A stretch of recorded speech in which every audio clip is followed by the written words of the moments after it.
Vous êtes mère de famille, vous êtes enseignante également et échevine et présidente du CPAS. Comment vous arrivez à combiner tout ça?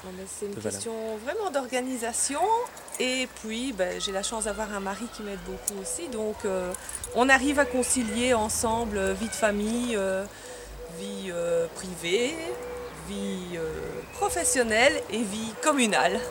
Donc le matin forcément je m'occupe des enfants, puis je pars travailler ou je pars au CPS en fonction de mon horaire. Et je récupère les enfants à l'école vers 4h30. Donc après le boulot de Mons, je repasse au CPAS, ça dépend des jours. Parfois c'est 1 heure, parfois je passe ma journée entière au CPAS en fonction de mon horaire.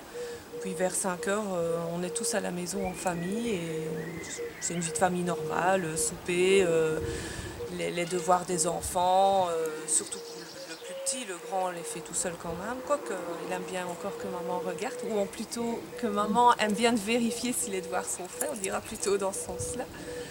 Et ça se passe bien. Et puis le dimanche, c'est vrai qu'on essaie quand même de se réserver le dimanche uniquement entre nous. Et vous parlez quand même beaucoup à la maison de votre poste d'échevine, de politique en général On parle moyennement avec mon mari en disant plus ou moins les décisions qui peuvent être dites, ce qui va passer dans le journal, on peut le dire. Évidemment, tout ce qui se passe au niveau CPAS, là c'est huis clos. Je peux bien dire, c'est fou comme on est une petite ville et qu'il y a autant de gens dans la misère, ça c'est certain.